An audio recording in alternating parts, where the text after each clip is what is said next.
Hello বন্ধুরা, আজকে বানাচ্ছি হচ্ছে শিং মাছ। বাবাকে দিয়ে কুটাচ্ছি কেন আমার দেরি হচ্ছিল। এই যে এদিকে কোয়াশ দিয়ে বানাচ্ছি, দেখ মশলা রেডি, কোয়াশ কাটা রেডি রেডি করে রেখেছি। এদিকে কড়াই গরম বসিয়ে দিয়েছি। গরম হয়ে গেলে তেল ছেড়ে দিয়েছি। তেল গরম হয়ে যায়। আমার ভিডিওটা যদি তোমাদের ভালো লেগে থাকে তো বন্ধুরা একটুখানি প্লিজ সবার মাঝে ছড়িয়ে দিও। তো তেল গরম হয়ে গেলে আমি এদিকে পেঁয়াজ ছেড়ে দিয়েছি। পেঁয়াজ ছাড়া হয়ে গেলে পেঁয়াজটা ভেজে নেব, একটু হালকা, বেশি ভাজবো না, হালকা লাল ভাজবো। ভাজতে ভাজতে দেখো এখন নেড়ে চেড়ে নিচ্ছি পেঁয়াজগুলো। দেখবে একটার পর একটা সব ছাড়িয়ে যাবে পেঁয়াজগুলো। তো বন্ধুরা বলছি, সময়ের সাথে চলা করো বন্ধুরা। এখন তো আমি পারছি না নিশ্চয়ই ঠিক মতো টাইম মতো আপলোড করতে, ভিডিও আপলোড করতে। তো বন্ধুরা আমাকে ক্ষমা দৃষ্টিতে দেখো। ভিডিওটা, আমার ভিডিওগুলো যদি ভালো লাগলে একটুখানি সবার মাঝে ছড়িয়ে। পেঁয়াজ ভাজা হয়ে গেলে এদিকে টমেটো আর কোয়াশটা ছেড়ে দিলাম, টমেটোর কাঁচা লঙ্কাও ছেড়ে দিয়েছি। ছেড়ে দিয়ে এদিকে নেড়ে চেড়ে নেব বন্ধুরা।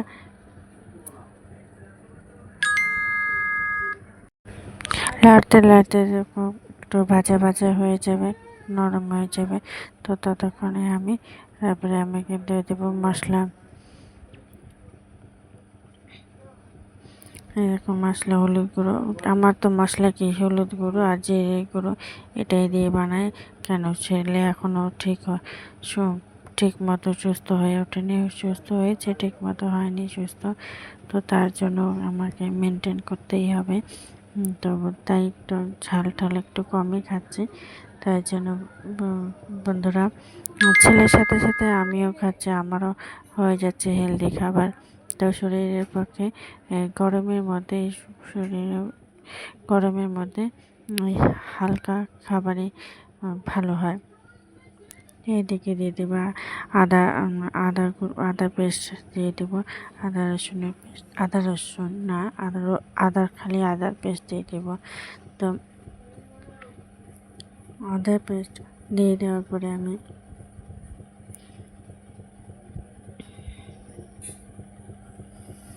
বন্ধুরা নেড়ে চেড়ে একটু ভালো করে হালকা করে কষতে দেবো। কষতে কষতে একদিকে আঁচটাও একটুখানি বাড়িয়ে দিলাম, আঁচটা কম ছিল বাড়িয়ে দিলাম।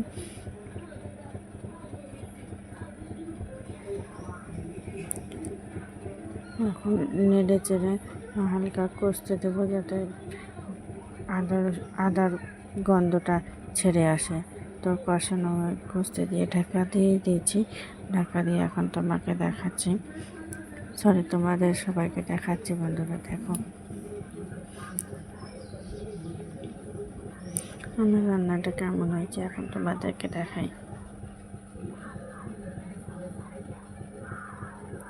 হয়ে গেছে আমার রান্না রেডি। এখন দেখো হয়ে গেছে আমার রান্না রেডি। এই দেখো তোমাদের কালারটা দেখাই, দেখো কত সুন্দর কালারটা এসেছে। দেখো তোমাদেরকে দেখালাম কোয়াশটা সিদ্ধ হয়েছে কিনা। কোয়াশটা সিদ্ধ হয়ে গেছে, লবণও হয়ে গেছে। তো এখন আমি নামিয়ে নিচ্ছি। এই দেখো কতটা সুন্দর কালার হয়েছে। দেখো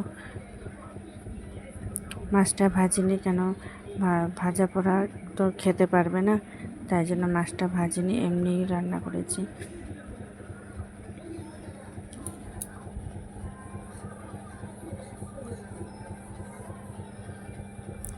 তো দেখো বন্ধুরা কেমন লাগছে একটুখানি কমেন্টের মাধ্যমে জানিয়ে দিও। তা এদিকে দেখো আমি আরেকটা রান্না করছি। এই যে তো তেল ছেড়ে দিচ্ছি, তেল গরম হয়ে গেলে পেঁয়াজ ছেড়ে দিয়েছি। ওইদিকে মিক্স সবজি বানাচ্ছি। ওখানে ছিল তোমার লাল শাক, গাজর, আলু, ঝিঙে, এইসব মিলিয়ে আমি একটা মিক্স সবজি রান্না করছি। শাকটা মিশিয়ে দিচ্ছি কেন কি ছেলে আমার শাক আলাদা খাবে না, তো ওখানেই মিলিয়ে দিলে একসাথে খেয়ে নেবে, তাই জন্য শাকটাও মিলিয়ে দিয়েছি। বাচ্চাদেরকে পুষ্টিকর খাবার খাওয়াতে হলে এরকম করেই খাওয়াতে হবে, সব কিছু মিলিয়ে টিলিয়ে। এখন আমি এটাকে এবার আলু আর গাজরটাকে প্রথমে দিয়ে ভেজে নিয়েছি, যাতে আলু গাজরটা নরম হয়ে যায়। তো এদিকে টমেটোর আর কাঁচা লঙ্কা দিয়ে দিয়েছি বন্ধুরা, নেড়ে চেড়ে নিচ্ছি। নেড়ে চেড়ে নেওয়ার পরে এখন আমি কী বলে ঝিঙে আর এইদিকে লাল শাকটা ছেড়ে দিলাম। প্রায় হয়ে এসে আলু আর গাজরটা, তো তাই জন্য শাক আর ঝিঙেটা ছেড়ে দিলাম। শাক আর ঝিঙেটা তাড়াতাড়ি সিদ্ধ হয়ে যায়, তো তাই জন্য আগে আলু আর গাজরকে ছেড়ে দিয়ে নেড়ে চেড়ে একটুখানি সেদ্ধ করে নিয়েছিলাম। তো ওগুলোকে এখন নেড়ে চেড়ে ভাজতে থাকবো।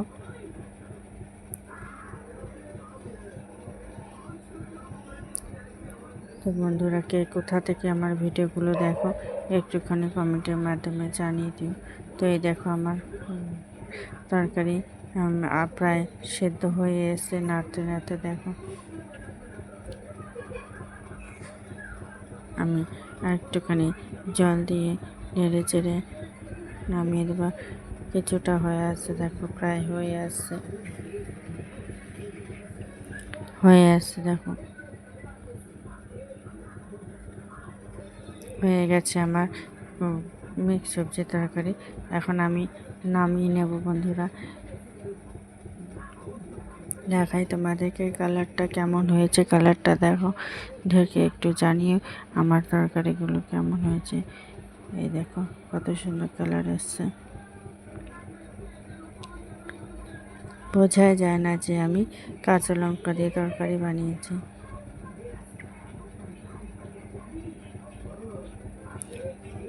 কড়াইটা আবার বসিয়ে দিলাম, কেন কি ওইদিকে